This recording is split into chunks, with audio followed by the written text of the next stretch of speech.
We've brought together for the very first time over 50 objects, many of which have never been seen before in public. Hesse is well known for using all sorts of new and different materials, from latex through fiberglass, papier-mâché, wax, wire mesh, and so on. And she creates objects of an intense physicality. They're not only extremely precarious and fragile as objects, their status is also precarious, neither simply preparatory work nor necessarily finished pieces in their own right. They have an indeterminate status, and they force us to ask questions about what is the work of art and what the effects of the work of art are on us as spectators. What we learn from these objects is not only a great deal about Hesse's working processes and the way in which she reimagined sculpture, but also the way in which the bodily and the corporeal can be expressed through the kinds of visceral materials that an artist uses.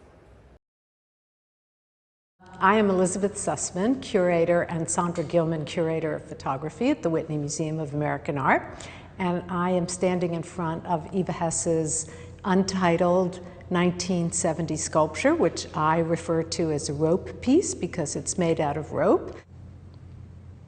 When you're standing right in front of it, it looks like, a big tangled skein of yarn. And when you get very close into it, you really, you sort of feel very lost and tangled in it. And you let your eye travel along the rope and the knots and the latex, and you look at the very primitive kind of way of holding it together and hanging it from the ceiling.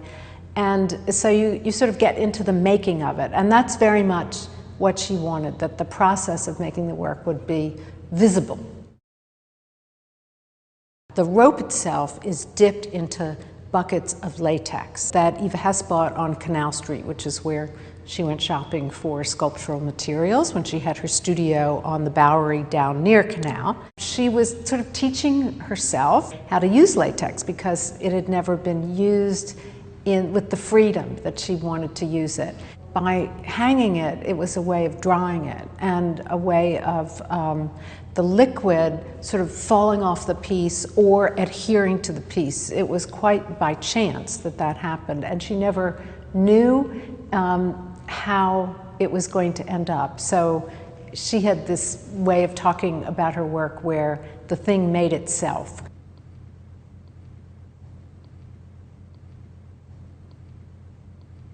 When she was making it, she was physically very, very ill because she was fighting brain cancer, and that her manual abilities were really reduced considerably. She worked with a studio assistant to make this piece, but she accepted these limitations.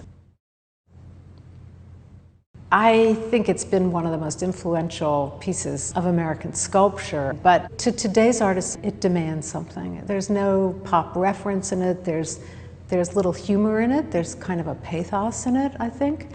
I think it's demanding. Hesse is starting to play with the material, see what she can do with it, how far she can stretch it. This is not just pure latex here. She's added a filler to it to give it more of a certain creamy quality. I think that also adding the filler gave the latex a bit more body, and that's also what held these brushstrokes more prominently in this piece. She really wanted to be true to materials, and she wanted to have some and make them her own, and not to manipulate them too much. I think she very much enjoyed pushing them within the limits of what they were capable of doing.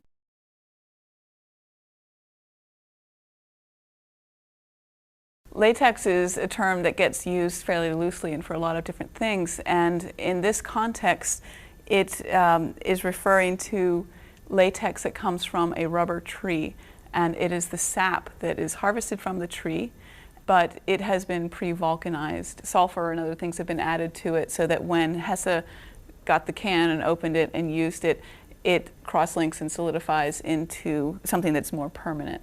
In the context of other artists' materials, bronzes and things like that, we're not talking very permanent. Rubber does not last very long in the grand scale of things, and this piece is just a little over 30 years old, and there is evidence here for aging on it. Latex rubber, over time, there are several things that can happen to it. Perhaps if you've pulled a rubber band out of a drawer and you've pulled it to use it, sometimes you'll notice it'll just be really brittle and snap. Other times it's sticky. Rubber does that. In some situations, the chains are breaking and they're becoming liquid. And other times they're actually cross-linking more and becoming more brittle. There's a great example of that right on this corner. Looking at it, it looks quite shiny, and you get a sense it just must be liquid, and if I were to touch that, my hand would just stick on it. It was liquid at one point, and now it's hardened, and so it's a glassy, shiny look to it. If that happens when the piece is on exhibit, then the rubber sags and drips, which actually did happen the last time the piece was exhibited. We wanted to enable the piece to be exhibited, yet offer some kind of stability while it's on view. That gets really tricky with Hesse's work, because where's the fine line between intervening so much in your treatment that you truly change the quality of the piece, and what is acceptable to make the piece exhibitable for people to enjoy it and see it, and yet ensure the safety of the piece at the same time.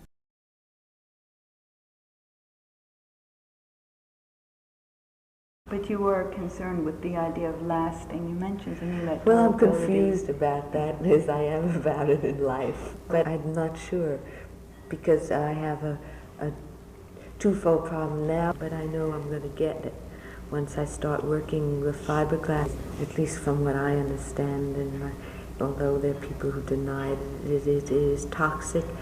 And I've been too sick, I feel, to really take chances, and I don't take the precautions. I don't know how to handle those kind of precautions. I can't wear a huge mask over my head. And then the rubber lasts only a very short while. And then I'm not sure where I stand on that. At this point, I feel a little guilty about when people want to buy it.